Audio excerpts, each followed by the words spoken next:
Vikramshila IAS coaching institute, 14 बीघा Rishikesh. History कर रहे थे हम, मॉडर्न हिस्ट्री में है, ठीक है।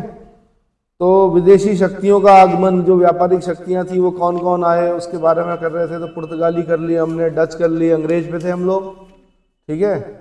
उसमें जो लास्ट पॉइंट पढ़ा था हमने वो पढ़ा था विलियम हेजेस बंगाल का प्रथम अंग्रेज गवर्नर जनरल था। यूपी वाले और शायद यूपीएससी वाले भी बहुत पहले पूछ चुके हैं ये कि बंगाल का प्रथम अंग्रेज गवर्नर कौन था। अधिकतर लोग क्या करते हैं, लिस्ट में क्लाइव से पढ़ते हैं तो क्लाइव को लगा देते हैं। क्लाइव नहीं था भाई, विलियम हेजेस था बंगाल का प्रथम अंग्रेज गवर्नर, ठीक है। मुगल सम्राट औरंगजेब और अंग्रेजों के बीच में जो पहली भिड़ंत हुई वो कब हुई? 1686 में हुई। कहाँ पर हुई? हुगली में हुई। कहाँ पर? हुगली में। मुगलों ने हुगली से अंग्रेजों का प्लान करने के लिए विवश कर दिया, भगा दिया वहां से हुगली से, और इन्हें एक ज्वारग्रस्त द्वीप, फुल्टा द्वीप पर शरण लेनी पड़ी। किसको? अंग्रेजों को। एक ज्वारग्रस्त समझते हो, जहाँ ज्वार भाटा आता है, इप्स एंड टाइड्स, है ना, जहाँ पर कि आप बैठे हो लेकिन तब तक पानी बढ़ गया, पता लगा 2-4 तो वैसे ही डूब गए पानी बढ़ने से, है ना। तो ज्वारग्रस्त फुल्टा द्वीप पर शरण लेनी पड़ी कि नहीं अंग्रेजों को। अंग्रेजों ने हुगली का बदला बालासोर के मुगल किले पर धावा बोल कर लिया। गजब अंग्रेजों की, देखो ना, औरंगजेब से टकराने लग गए। किससे? औरंगजेब से टकराने लग गए। हुगली का बदला ले रहे हैं। बालासोर उड़ीसा में पड़ता है। बालासोर के मुगल किले पर धावा बोल कर लिया। फरवरी 1690 में कंपनी के अधिकारियों जॉब चारनाक के नेतृत्व में, इसका नाम खास याद रखना भैया, जॉब चारनाक, क्योंकि जॉब चारनाक कौन है? जिसने कलकत्ता बसाया। गोविंदपुर, सूतानाती, कोलिकाता, 3 गांव पट्टे पर लिए थे इन्होंने। कितने? तो कलकत्ता को बसाने वाला जो है वो यही है, कौन? जॉब चारनाक। तो जॉब चारनाक के नेतृत्व में मुगल कंपनी के अधिकारियों और मुगल सरकार के बीच समझौता हो जाने पर जॉब चारनाक को बंगाल में कंपनी के एजेंट के रूप में नियुक्त किया गया। क्या किया गया? नियुक्त किया गया। 10 फरवरी 1691 ईस्वी को चारनाक ने सूतानाती में अंग्रेज फैक्ट्री की स्थापना की। मैंने कहा गोविंदपुर, सूतानाती, कोलिकाता, इसीलिए कैलकटा बोलते थे अंग्रेज, कैलकटा। बाद में क्या हुआ? कोलकाता, उसका नाम चेंज किया गया अभी हाल ही में, है ना, क्योंकि कैलकटा कोई बंगाली वर्ड नहीं है, कोलकाता है, ठीक है। दक्षिणेश्वर की काली मंदिर, काली माता का मंदिर है, वहां पर एक पुजारी थे गदाधर चट्टोपाध्याय, नाम सुने हो? उन्हीं को रामकृष्ण परमहंस बोला जाता है। क्या बोला जाता है? उन्हीं के जो शिष्य थे वो स्वामी विवेकानंद, नरेंद्र नाथ दत्त, ठीक है। अब एक प्रश्न छोड़ रहा हूं मैं आपके लिए, रामकृष्ण परमहंस के गुरु का नाम क्या था? परमहंस हो चुके थे रामकृष्ण परमहंस, एक सिद्धि रह गई थी। लास्ट में उन्होंने गुरुजी से पूछा कि भाई मैं वो सिद्ध नहीं कर पा रहा हूं। लोग तो उनको सिद्ध मानते थे कि सारी सिद्धियां प्राप्त हो गई। गुरुजी ने कहा जो ईश्वर प्राप्त करने की इच्छा है ना, उसको भी छोड़ दे भाई, क्योंकि इच्छा तो इच्छा होती है। क्या होती है? इच्छाएं छोड़नी है सारी, तब जाके क्या होती है? सिद्धि प्राप्त होती है। अब ये नहीं कि घर जाके आपने आईएएस बनने की या पीसीएस बनने की इच्छा छोड़ दी, ठीक है। हाँ जी, हाँ जी, तोतापुरी जी जो थे वो किसके गुरु थे? रामकृष्ण परमहंस के जो गुरु थे उनका नाम था तोतापुरी। चलो, तो 10 फरवरी 1691 को जॉब चारनाक ने सूतानाती में अंग्रेज फैक्ट्री की स्थापना की। बर्धमान जिले में जमींदार सोबा सिंह के विद्रोह से अंग्रेजों को सूतानाती कारखाने की किलेबंदी करने की आवश्यकता महसूस हुई। सोबा सिंह का नाम यूपी वालों ने पूछा हुआ भाई कि किसके विद्रोह? आंसर सोबा सिंह का विद्रोह। जमींदार था बंगाल का, बर्धमान जिले का जमींदार था सोबा सिंह। 1698-99 में बंगाल के सूबेदार अजीमुशान की अनुमति के बाद कंपनी ने 1200 रुपए में बसा कलकत्ता। कितने में? सूतानाती, गोविंदपुर और कोलिकाता की जमींदारी प्राप्त कर ली। क्या प्राप्त कर ली? बाना क्या मारा इन्होंने? बाना कहा कि बर्धमान जिले के सोबा सिंह से, जमींदार जो है सोबा सिंह विद्रोह कर रहा है, विद्रोही है, उससे बड़ा खतरा है हमें, तो हमें क्या कर दो भाई, दे दो, तो फिर हम थोड़ा बहुत क्या करें, अपनी सुरक्षा अपने आप। कंपनी को कोलिकाता, गोविंदपुर, सूतानाती गांव की जमींदारी इब्राहिम खां से मिली। किससे मिली? इब्राहिम खां से। बंगाल का सूबेदार कौन था? अजीमुशान था। कौन था? अजीमुशान की अनुमति से और इब्राहिम खां से। अनुमति तो किसकी लेनी पड़ेगी? सूबेदार की। सूबेदार की अनुमति मिली, साथ में इब्राहिम खान ने क्या किया? कंपनी को कोलकाता गोविंदपुर सुतानाती गांव की जमींदारी दे दी। ठीक है, कोलकाता गोविंदपुर सुतानाती को मिलाकर ही आधुनिक कलकत्ता की नींव जॉब चारनाक ने डाली। तो कलकत्ता किसने बसाया? मुंबई किसने? कलकत्ता बसाया जॉब चारनाक ने। मुंबई किसने? गिराल्ड ओंगियार। मद्रास किसने बसाया? Francis day. ऐसे ही पुदुचेरी पढ़ेंगे हम किसने बसाया। ठीक है, फ्रांसीसियों के समय में। ठीक है, 1700 ईस्वी में स्थापित फोर्ट विलियम का प्रथम गवर्नर जनरल चार्ल्स आयर। अरे पहले मैं बता दूं कि कलकत्ता की नींव जॉब चारनाक ने डाली, कालांतर में कलकत्ता में फोर्ट विलियम की नींव पड़ी। अब ये बड़ा किला है दूसरा। एक हमने फोर्ट सेंट जॉर्ज पढ़ लिया, कहां पर? मद्रास में। मद्रास या चेन्नई में फोर्ट सेंट जॉर्ज, ये पढ़ रहे हैं हम कौन सा? Fort William. ये कहां है? कलकत्ता में। कहां पे है? कलकत्ता में। अब 1700 ईस्वी में फोर्ट विलियम का प्रथम गवर्नर कौन बना? सर चार्ल्स आयर बना। भाई यहां से क्वेश्चन पूछा जाता है बार बार, कौन था फोर्ट विलियम का पहला? आंसर सर चार्ल्स आयर था। ठीक है, इसी समय बंगाल को मद्रास से स्वतंत्र प्रेसिडेंट बना दिया गया। औरंगजेब ने 1701 में भारत में रहने वाले सभी यूरोपियनों को गिरफ्तार करने का आदेश दिया। औरंगजेब था। पटना और कासिम बाजार का अंग्रेज कंपनी कर्मचारी बंदी बना लिए गए। 1707 में औरंगजेब की मृत्यु के बाद कंपनी की स्थिति में कुछ सुधार हुआ। सब चाह रहे थे औरंगजेब मर जाए, है ना? हुआ भी वही। बंगाल में अंग्रेजों के बारे में शाइस्ता खान ने कहा है कि यह एक कुत्सित और नीच, झगड़ालू लोगों और बेईमान व्यापारियों की कंपनी है। किसने कहा? देखो ना कैसे शब्दों का प्रयोग किया शाइस्ता खान ने। कौन शाइस्ता खान? मामा शाइस्ता खान। किसका? औरंगजेब का। तो शिवाजी को क्या? शिवाजी का दमन करने गया था। शिवाजी ने रात को आक्रमण किया, अंगूठा काट दिया शाइस्ता खां का। तो शाइस्ता खां को बंगाल भेज दिया गया। वही शाइस्ता खां कह रहा है कि यह कुत्सित या नीच, झगड़ालू लोगों की और बेईमान व्यापारियों की कंपनी। किसको बोल रहा है? ईस्ट इंडिया कंपनी को। आंसर शाइस्ता खां। ठीक है, इतने तो ये थे, तो इनसे कितने ज्यादा रहे होंगे शाइस्ता खां से। 1634 में ब्रिटिश संसद द्वारा पारित एक प्रस्ताव द्वारा ब्रिटेन की सभी प्रजा को भारत में व्यापार करने का अधिकार मिल गया। क्या मिल गया भाई? ब्रिटिश संसद द्वारा पारित एक प्रस्ताव द्वारा ब्रिटेन की सभी प्रजा को भारत में व्यापार करने का अधिकार मिल गया। इस अधिकार पत्र के बाद इंग्लैंड में एक अन्य प्रतिद्वंदी company, English company trading in the east का जन्म हुआ। किसका जन्म हुआ? English company trading in the east. क्योंकि 1634 में कहा गया कि ईस्ट इंडिया कंपनी नहीं, और भी कंपनियां खोल सकते हैं, जो लोग हैं वो और बना सकते हैं कंपनियां, बनाओ, कोई दिक्कत नहीं है।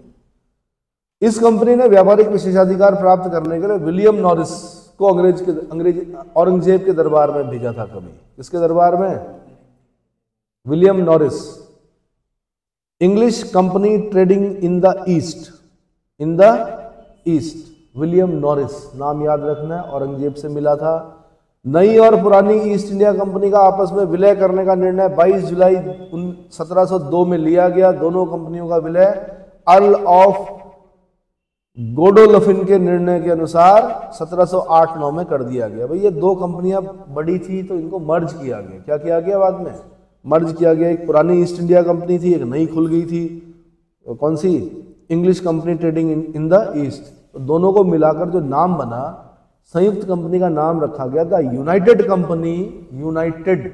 Company of merchants of England trading into the east Indies. UPSC का क्वेश्चन है इसका। समझ में आ गया कि दो कंपनियों को मिलाने के बाद जो नाम दिया गया संयुक्त नाम, वो क्या था? The United company of merchants of England trading into the east Indies रखा गया। हो गया। ईस्ट इंडिया कंपनी के इतिहास की महत्वपूर्ण घटना 1717 ईस्वी में घटी। भाई कब? सुनहरा फरमान किसके समय? फर्रुख शियर के समय। जॉन सरमन के नेतृत्व में एक ब्रिटिश दूत मंडल कुछ और व्यापारिक रियायतें प्राप्त करने के उद्देश्य से मुगल बादशाह फर्रुख शियर के दरबार में पहुंचा। ठीक है, ब्रिटिश दूत मंडल में एडवर्ड स्टीफेंसन, विलियम हैमिल्टन और ख्वाजा सेहुर्द, आर्मेनियाई दुभाषिया था एक, जिसका नाम क्या था? ख्वाजा सेहुर्द, शामिल थे। अब क्या हुआ कि ऐसा बताया जाता कि कोई असाध्य रोग हो रखा था फर्रुख शियर को, फोड़ा हो रखा था। क्या हो रखा? डॉक्टर हैमिल्टन सर्जन था, उसने इसका फोड़ा सही कर दिया। राजा फिर वही मुगल बादशाह, लेटर मुगल, है ना, सुनहरा फरमान दे दिया बेवकूफों ने। किनको? अंग्रेजों को। अपने पैर पे कुल्हाड़ी मारना बोलते हैं इसको। क्या बोलते हैं? तो 1717 का सुनहरा फरमान किसने दिया कंपनी को? आंसर फर्रुखसियर ने दिया। क्यों दिया? क्योंकि एक सर जॉन शर्मन के नेतृत्व में, सुरमन लिखा हुआ है, शर्मन है वो, सर जॉन शर्मन के नेतृत्व में एक दूत मंडल फर्रुखसियर से मिला था। जॉन शर्मन के साथ कौन आ रखा था? एडवर्ड स्टीफेंसन आ रखा था, विलियम हैमिल्टन आ रखा था, और एक ख्वाजा सेहुर्द जो कि आर्मेनियन द्विभाषिया था। द्विभाषिया मतलब दो भाषाएं बोल सकता था, इंग्लिश और, है ना, अरेबिक या जो फारसी जो भी है वो बोल सकता था।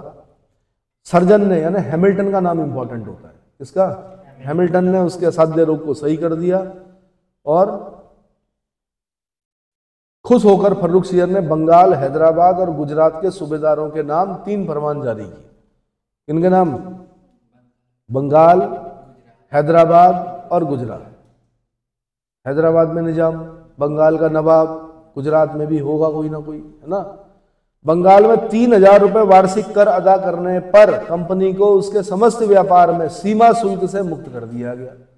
यार सीमा शुल्क ही खत्म कर दिया, क्या कर दिया? तो सामान तो सस्ता हो गया। सीमा शुल्क जिस जो कि राज्य की कमाई होती थी सिर्फ 3000 रुपये, कितना?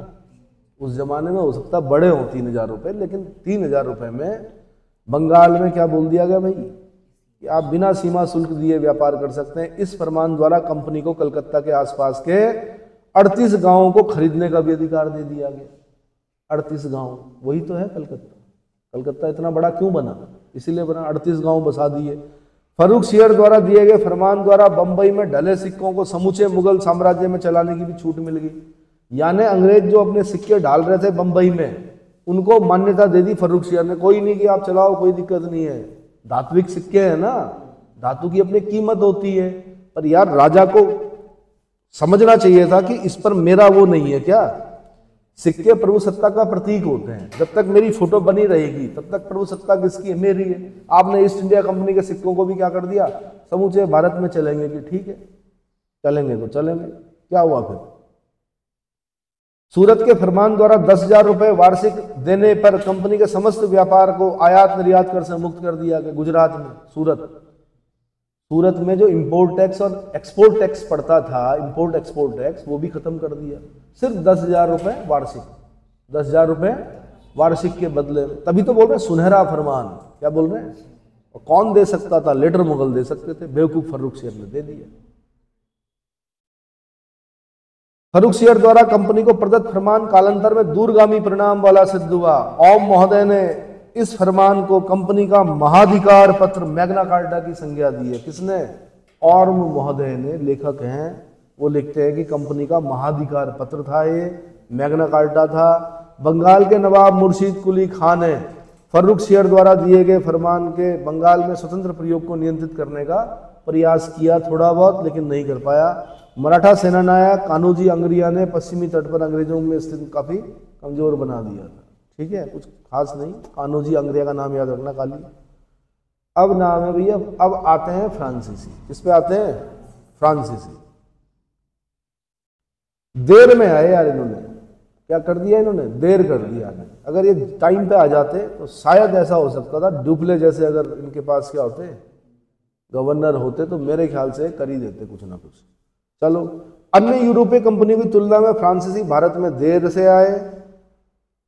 फ्रांस के सम्राट लुई 14वें का शासनकाल कई युगांतरकारी घटनाओं के लिए याद किया जाता है। किसके लिए? सॉरी, ठंड शुरू हो गई, सॉरी भाई। लुई 14वां, कौन सा? लुई 14 का शासनकाल कई युगांतरकारी घटनाओं के लिए याद किया जाता है। लुई 14वें के मंत्री कोलबर्ट, यूपीएससी का क्वेश्चन रहा है, उत्तर प्रदेश पीसीएस का क्वेश्चन रहा है। कोलबर्ट का नाम याद रखना आपने। किसका नाम? कोलबर्ट का नाम याद रखना कि लुई 14वें के समय में उसके मंत्री कोलबर्ट द्वारा 1664 में फ्रेंच ईस्ट इंडिया कंपनी की स्थापना की गई। किसकी की गई? ठीक है, कब की गई ये भी याद रखना डेट, 1664। कब? 1664। ठीक है, नाम क्या दिया? कंपनी देज इंदसे ओरिएंटलेस। अब भैया फ्रेंच भाषा है तो वैसे ही होगी, थोड़ा सा याद करना पड़ेगा हल्का फुल्का। हिंदी में याद कर लो, कंपनी देश इंदसे ओरिएंटलेस। ओरिएंट बोलते हैं ईस्ट के लिए, किसके लिए? हम पूरब है ना, हम पूरब हैं, तुम पश्चिम हो, दोनों का मेल न मिलता है, उगता है जो सूरज पूरब में वो पश्चिम में जा ढलता है, बताया था मैंने। तो कंपनी देश इंद से ओरिएंटलेज कहा गया। फ्रांस की व्यापारिक कंपनी को राज्य द्वारा विशेषाधिकार तथा वित्तीय संसाधन प्राप्त था। क्या था? इसलिए इसे एक सरकारी व्यापारिक कंपनी कहा जाता था।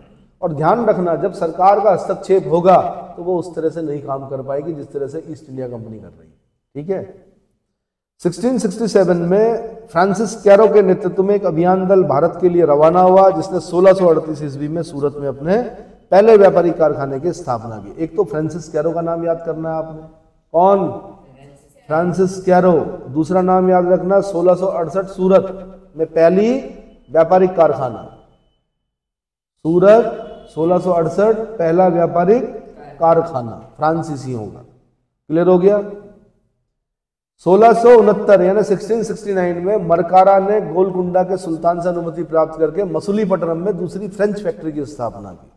दूसरी फ्रेंच फैक्ट्री कहां पर? मसूलीपट्टनम में, ठीक है। 1672 में एडमिरल डे ला हे ने गोलकुंडा के सुल्तान को परास्त करके सैन थोमे को छीन लिया। किसको छीन लिया? सैन थोमे को छीन लिया। कब? 1672 में। ये घटनाएं हैं मेन, इनको याद कर लीजिए। यहां से क्वेश्चन बने हुए हैं कि सैन थोमी किसने छीना? 1672 में। आंसर एडमिरल डे ला हे, एडमिरल डे ला हे, ठीक है। 1673 में कंपनी के निदेशक फ्रांसिस मार्टिन ने वलिकोंडापुर के सूबेदार शेर खां लोधी से पुडुचेरी नामक एक गांव प्राप्त किया, जिसे कालांतर में पांडिचेरी का नाम दिया गया। अब देखो भैया, बंबई बसाया गिराल डोंगियार ने, मद्रास बसाया फ्रांसिस डे ने, कलकत्ता बसाया जॉब चारनाथ ने, और पांडिचेरी पुदुचेरी बसाया किसने? फ्रांसिस मार्टिन ने बसाया। किसने बसाया?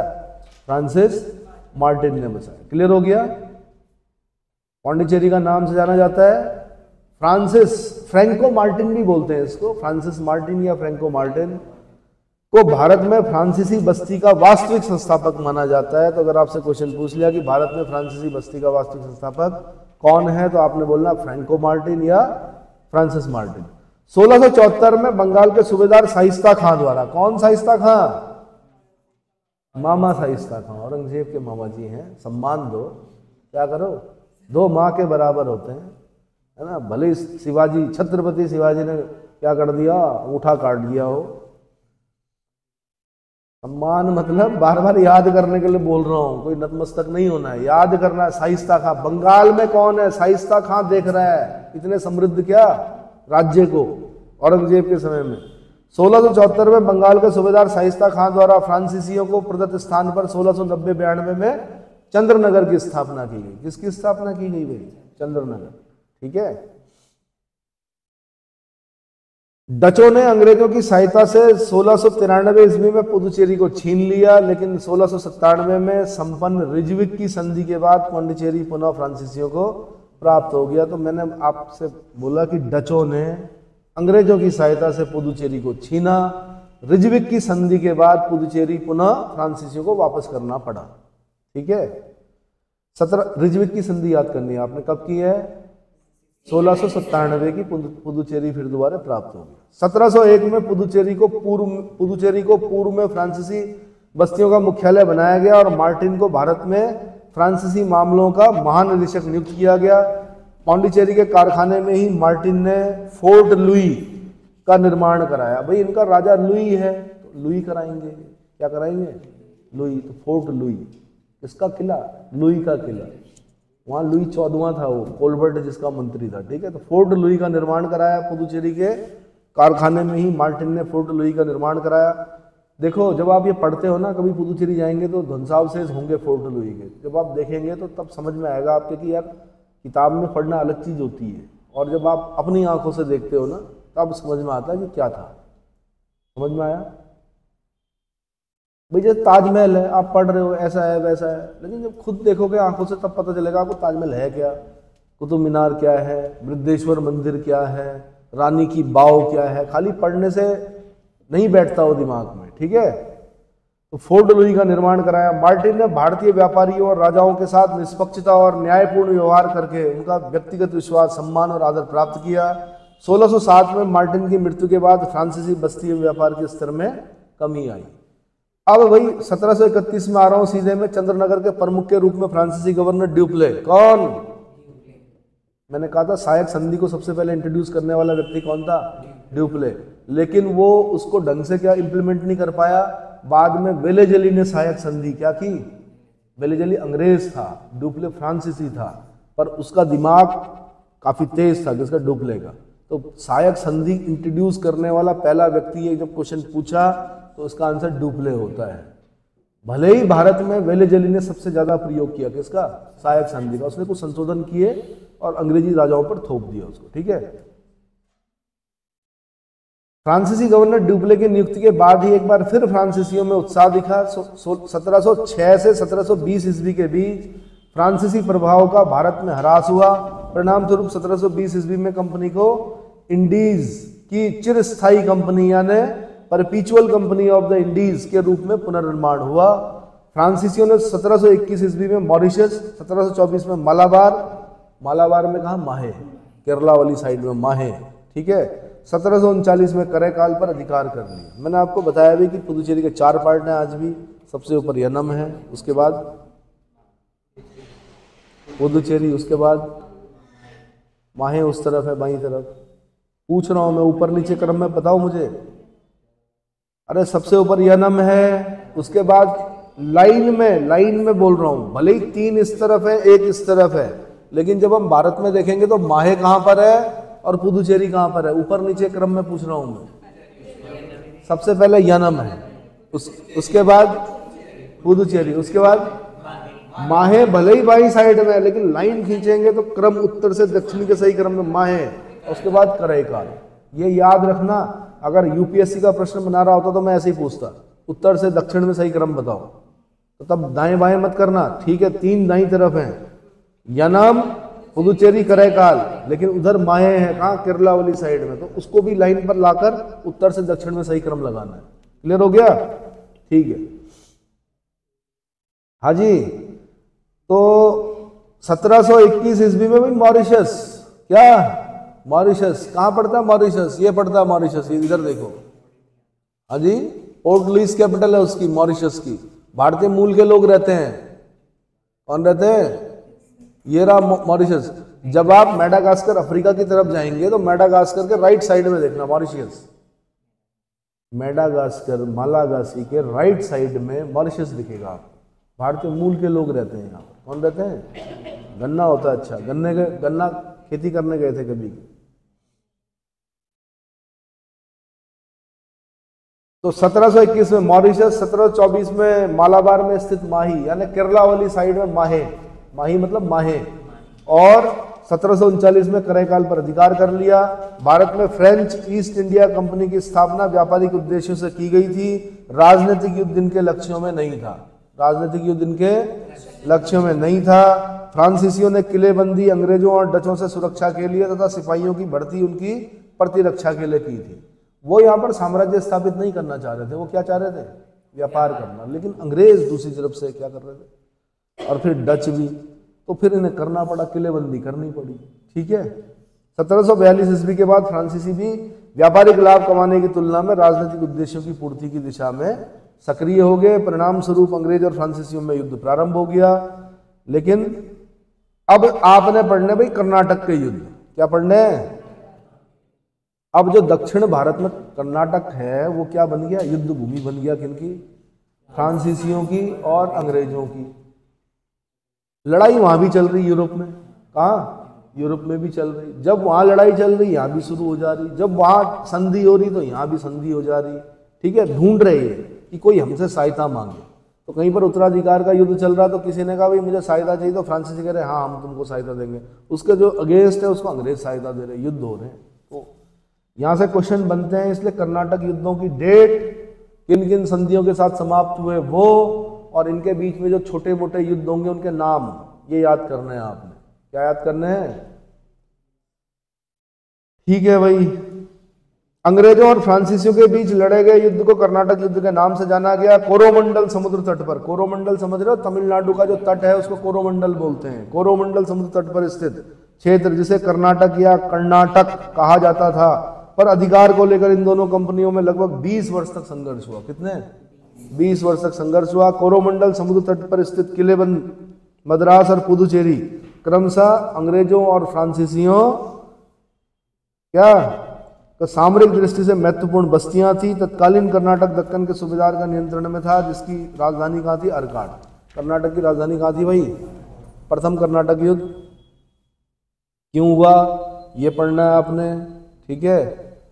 फिर आपने पढ़ना द्वितीय कर्नाटक युद्ध, फिर आपने पढ़ना है तृतीय कर्नाटक युद्ध, ठीक। तो भाई प्रथम मैं बता देता हूं, पहले क्या याद करना आपने, ऐसे करना, प्रथम कर्नाटक युद्ध का सन याद करना आपने 1746 से 1748, 1746 से 48।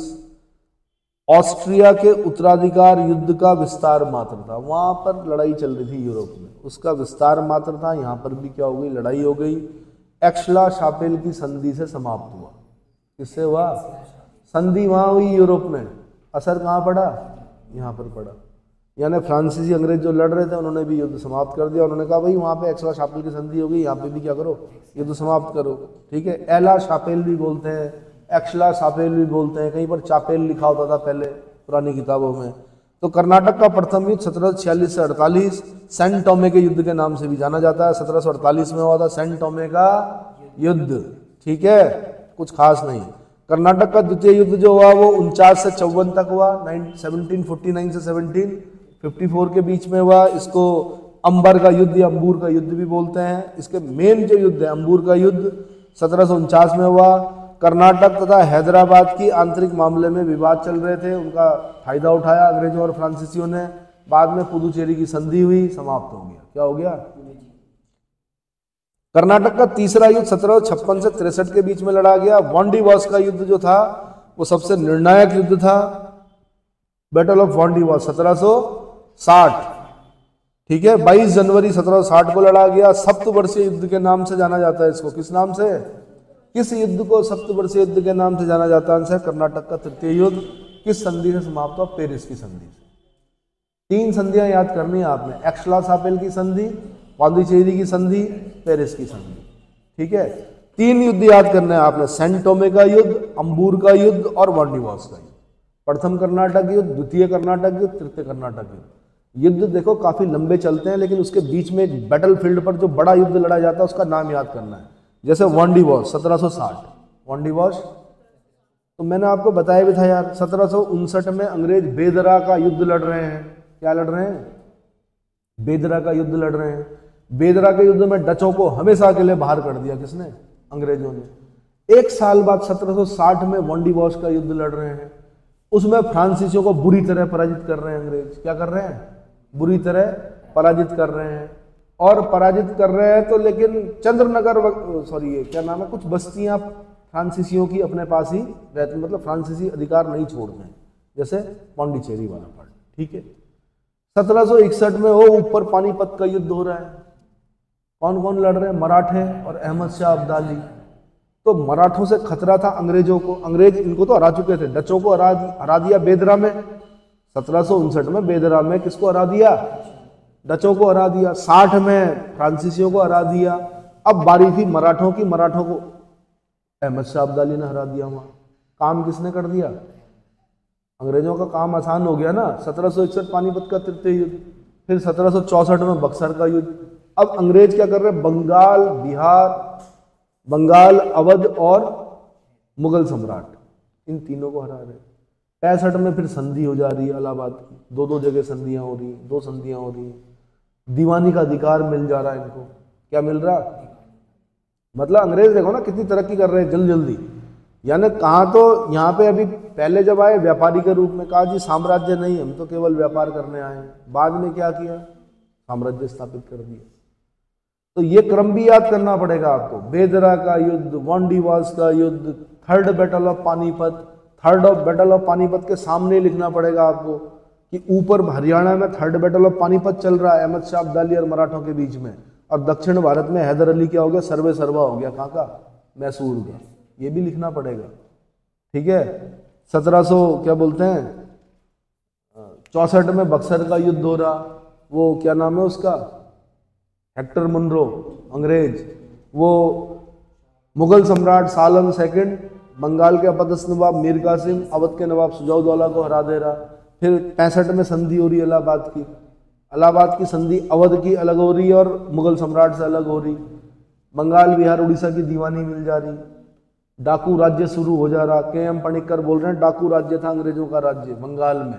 17 मतलब इलाहाबाद की संधि के बाद शुरू हो गया द्वैध शासन लगभग, और चल रहा है क्या, लूट चल रही है। क्या चल रही है, लूट चल रही है। बंगाल के नवाब ऐसे हैं, थैले हैं, जब मर्जी अंग्रेज उसमें हाथ डाल रहे, जब मर्जी क्या कर रहे, उसमें सोना चांदी हीरे मोती निकाल रहे। यही तो पढ़ते हो आप।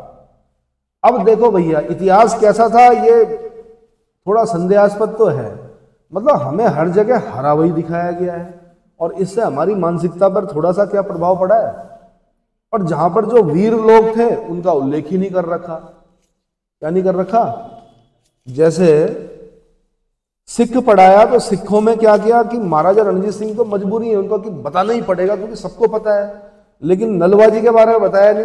अफगानी लोग आज भी डरते हैं, आप बोलना मैं नलवा, अगर आपने अपना नाम बता दिया कि मैं कौन हूं, नलवा जी का नाम देखो क्या नाम था उनका, हरि सिंह नलवानी, हरि सिंह। आज भी अफगानिस्तान में जब बच्चे सोते नहीं है नलवा का नाम लिया जाता, हरि सिंह नलवा जी का, सो जा बेटा नहीं तो क्या नलवा जी आ जाएंगे।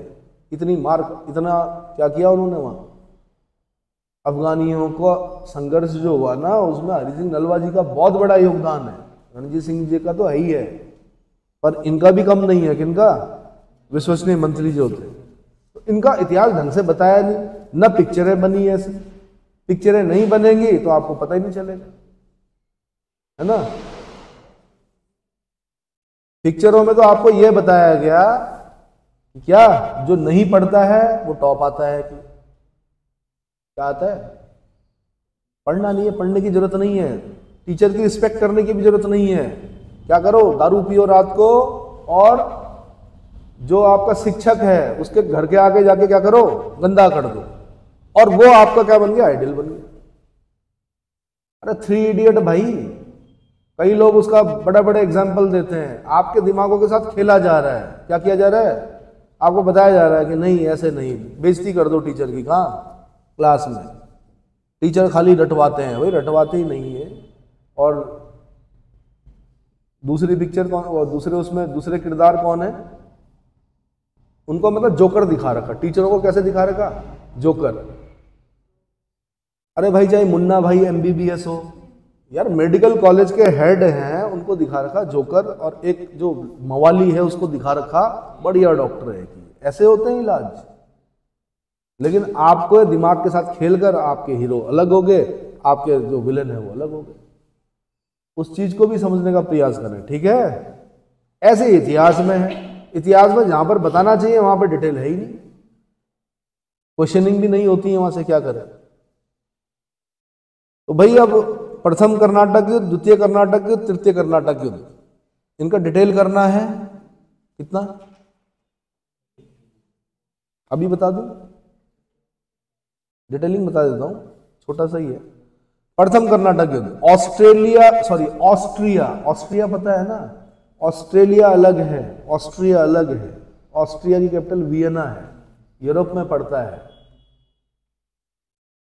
इंटरनेशनल एटॉमिक एनर्जी एजेंसी का हेडक्वार्टर है कहाँ, वियना में। किसका, international atomic energy agency, IAEA, यानी इंटरनेशनल अंतरराष्ट्रीय परमाणु ऊर्जा एजेंसी का हेडक्वार्टर है कहाँ पर, वियना में। कहाँ पर, ऐसे CTBT का हेडक्वार्टर है कहाँ पर, हालांकि comprehensive nuclear test ban treaty, ये ट्रीटी है, बट उसका जो ऑर्गेनाइजेशन है उसका हेडक्वार्टर भी कहाँ पर है, वियना में है। ऑस्ट्रिया की राजधानी है क्या, वियना। ऑस्ट्रिया का उत्तराधिकार चल रहा था, युद्ध का विस्तार मात्र था। कौन, प्रथम कर्नाटक। प्रथम कर्नाटक युद्ध ऑस्ट्रिया के उत्तराधिकार युद्ध का विस्तार मात्र था। इसका तात्कालिक कारण अंग्रेज कैप्टन बर्नेट के नेतृत्व में अंग्रेजी सेना द्वारा कुछ फ्रांसीसी जहाजों पर अधिकार कर लिया गया। कुछ नहीं था, अंग्रेज कैप्टन था एक बर्नेट, उसने क्या किया, फ्रांसीसी जहाजों पर अधिकार कर लिया। वाह, हो गई लड़ाई शुरू। आपका जहाज जा रहा है, उसमें सामान जा रहा है, कोई उसको कब्जा करेगा तो क्या होगा, लड़ाई होगी। तो अंग्रेज जो कैप्टन था बर्नेट, उसके नेतृत्व में अंग्रेजी सेना द्वारा कुछ फ्रांसीसी जहाजों पर अधिकार कर लिया गया। बदले में फ्रांसीसी गवर्नर जो कि मॉरिशस का था, लॉ बुर्दने, कौन, लॉ बुर्दने के सहयोग से डुप्ले ने मद्रास के अंग्रेज गवर्नर मोर्स को आत्मसमर्पण करने के लिए मजबूर कर दिया। इस समय अंग्रेज फ्रांसीसियों के सामने बिल्कुल असहाय थे, ना फ्रांसीसियों ने अंग्रेजों को हरा दिया। क्या कर दिया, हरा दिया। प्रथम कर्नाटक युद्ध के समय ही कर्नाटक के नवाब अनवरुद्दीन ने महफूज खां के नेतृत्व में 10,000 सिपाहियों की एक सेना फ्रांसीसियों पर आक्रमण करने के लिए भेजी।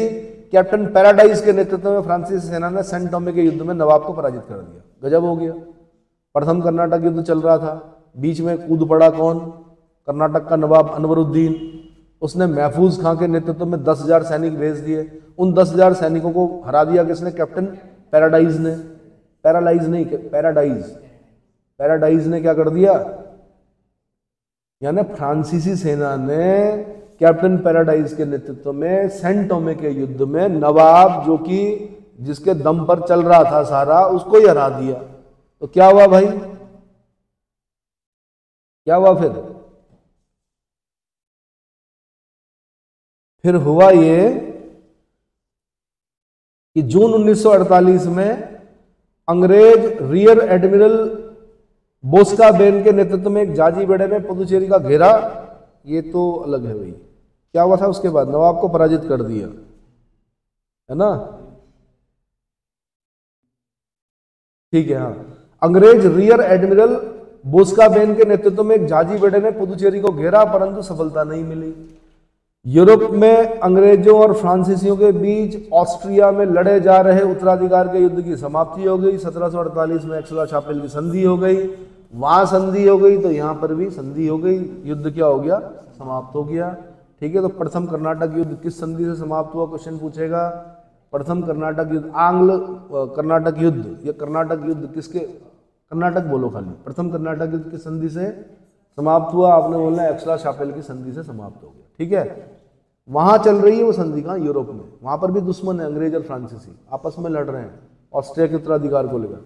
फिर द्वितीय कर्नाटक युद्ध शुरू होता है भाई 1749 से 54 के समय कर्नाटक के नवाबी को लेकर संघर्ष होता है। क्या, चांदा साहब ने नवाबी के लिए डुप्ले को सहयोग प्राप्त किया। जो चांदा साहब है उनकी तरफ कौन है, डुप्ले, कौन है, ध्यान रखना, डुप्ले फ्रांसीसी गवर्नर है। दूसरी तरफ डुप्ले ने मुजफ्फरजंग के लिए दक्कन की सूबेदारी का समर्थन किया। मतलब दो जगह पर चल रहा है कुछ कंसेप्ट। एक जगह तो कर्नाटक की सूबेदारी को लेकर, कर्नाटक की नवाबी को लेकर चल रहा है, और एक जगह चल रहा है क्या, सूबेदारी को लेकर, कि दक्कन की सूबेदारी किसके पास होगी। तो वैसे 4 लोग हैं, कितने, तो 2 की तरफ फ्रांसीसी हैं, 2 की तरफ अंग्रेज हैं। तो पहले ये याद कर लो कि फ्रांसीसी किसकी तरफ है, तो फ्रांसीसी चांदा साहब की तरफ, डुप्ले किसकी तरफ है, चांदा साहब की तरफ है, और डुप्ले किसकी तरफ है, मुजफ्फरजंग की तरफ है। किसकी तरफ है, मुजफ्फरजंग, याद रहेगा।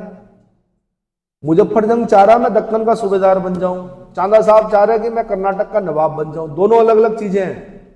एक चाह रहा है मैं कर्नाटक का नवाब बन जाऊं, कौन, चांदा साहब, और मुजफ्फरजंग चाह रहा मैं दक्कन का सूबेदार बन जाऊं। नवाब बड़ा पद होता है, राजा, नवाब मतलब एक तरह से राजा, सूबेदार मतलब एक सूबे का सूबादार। इतना क्लियर हो गया। तो डुप्ले के साथ 2 नाम क्या याद किया आपने, चांदा साहब, मुजफ्फरजंग। अंग्रेजों ने क्या किया, अनवरुद्दीन और नासिर जंग का अपना समर्थन प्राप्त किया।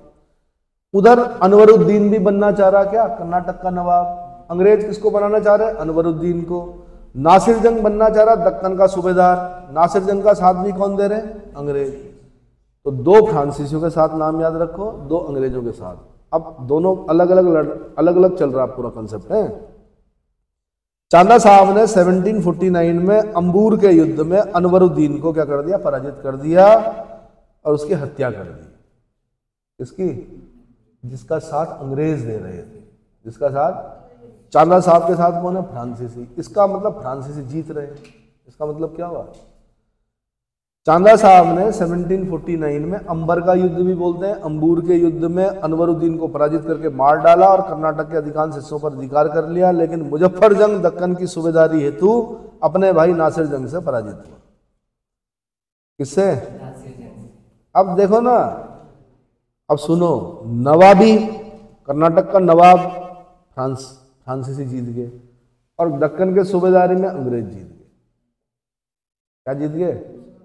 क्योंकि फ्रांसीसी किसको नवाब बनाना चाह रहे थे? मुजफ्फर जंग को। अंग्रेज किसको बनाना चाह रहे थे? नासिर जंग को। अंग्रेजों का नासिर जंग जीत गया और मुजफ्फर जंग हार गया। उधर फिर बोलूं मैं, कर्नाटक में नवाब कौन बनना चांदा साहब को कौन बनाना चाह रहे थे? फ्रांसीसी। और अनवरुद्दीन को कौन बनाना चाह रहे थे? अंग्रेज। अनवरुद्दीन को हरा दिया किसने? चांदा साहब ने मार भी दिया। उधर कौन बन गया? फ्रांसीसी। ये याद रखना है। थोड़ा सा यहीं पर क्या होता है, उलझता है व्यक्ति। ठीक है जी। इस समय दक्षिण भारत में फ्रांसीसियों का प्रभाव चरम पर था। क्या था? इसी बीच रॉबर्ट क्लाइव ने, जो इंग्लैंड से मद्रास में एक क्लर्क के रूप में आया था, 1751 ईस्वी में 500 सिपाहियों के साथ धारवाड़ पर धावा बोला और कब्जा कर लिया। शीघ्र ही फ्रांसीसी सेना को आत्मसमर्पण हेतु विवश होना पड़ा और चांदा साहब की हत्या कर दी गई। ये देखो, क्लाइव की एंट्री होगी, क्लर्क, तब वो बनता आगे चलकर गवर्नर। क्या बनता है? अपनी योग्यता से। चांदा साहब की हत्या कर दी गई, फ्रांसीसियों को आत्मसमर्पण के लिए मजबूर कर दिया गया। ठीक है। फ्रांस स्थित अधिकारियों ने भारत में डुप्ले की नीति की आलोचना करते हुए उसे वापस बुला दिया। ये मूर्खों ने एक गड़बड़ और कर दी। डुप्ले यहां पर रहता तो कुछ और हो सकता था, डुप्ले को वापस बुला दिया क्योंकि सरकार का हस्तक्षेप था ना फ्रांसीसी कंपनी पर।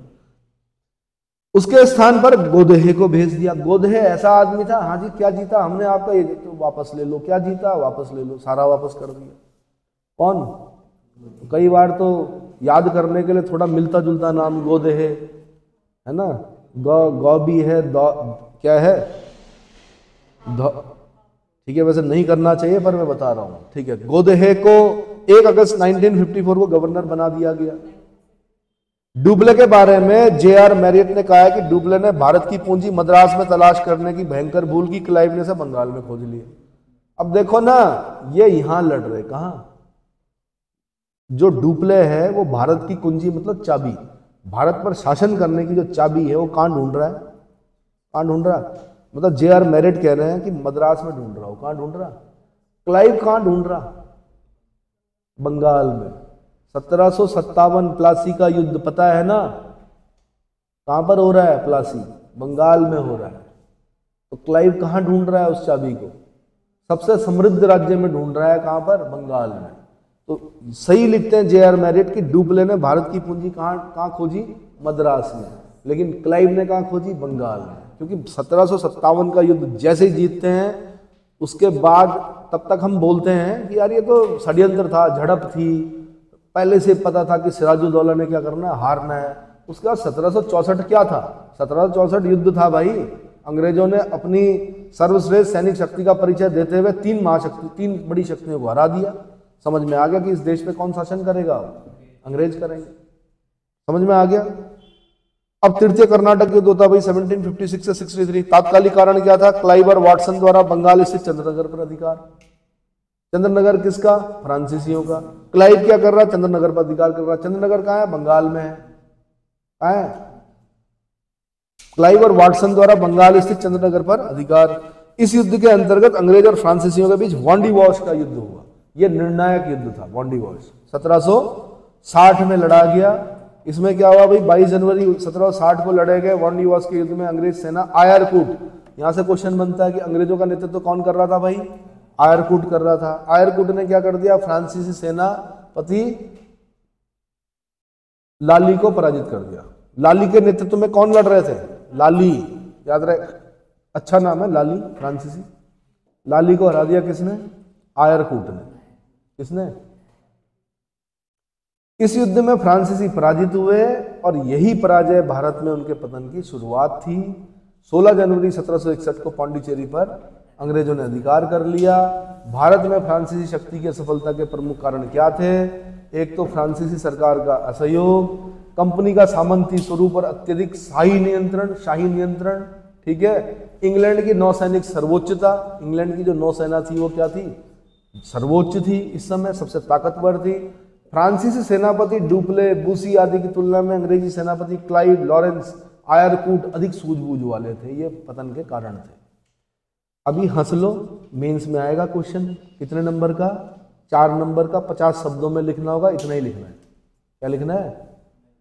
4 नंबर कमाने मुश्किल हो जाते हैं मेंस में, ये लिखने पड़ते हैं। अभी तो प्री में मिल जाएंगे ऑप्शन 4, ऑप्शन की बैसाखियों से प्री निकल जाते हैं कभी कभी, लेकिन ऑप्शन की बैसाखियों से मेंस नहीं निकला करते, पूरे पूरे लिखने पड़ते हैं। 50 शब्दों में लिखना पड़ेगा। क्या करना पड़ेगा? थोड़ा डेन के बारे में पढ़ लें। डेनमार्क की ईस्ट इंडिया कंपनी की स्थापना 1616 में हुई थी। इस कंपनी ने 1620 में त्रेंकोबार तमिलनाडु तथा 1676 में श्रीरामपुर बंगाल, कहां? श्रीरामपुर बंगाल में अपनी व्यापारिक कंपनी स्थापित की। 18 श्रीरामपुर डेन व्यापारियों का प्रमुख व्यापारिक केंद्र था। श्रीरामपुर याद रखना आपने, डेन बंगाल में पड़ता है। श्रीरामपुर कहां पड़ता है? बंगाल में। श्रीरामपुर डेन व्यापारियों के प्रमुख व्यापारिक केंद्र था। 1845 में डेन लोगों ने अपनी भारतीय वाणिज्यिक कंपनियों को अंग्रेजों को बेच दिया। किसको बेचा? डेनिशों ने, डेनमार्क वाले डेनिश। ठीक है, तो भैया सुन लो, 1498 में पुर्तगाली company Estado the India, Estado the, कब? 1498। 1602 में बेरिंग दे ओस्ट इंडिसे कंपनी, कौन सी? डच ईस्ट इंडिया कंपनी कब की? 1602 की। अच्छा, उससे पहले की ब्रिटिश ईस्ट इंडिया कंपनी कब की? 1600 की। उससे पहले कौन है? 1600 की, 1616 की है आपकी डेन ईस्ट इंडिया कंपनी, और 1664 की है अपनी कंपनी देश इंडिया ओरिएंटलेस, यानी फ्रांसीसी कंपनी। इतना क्लियर हो गया?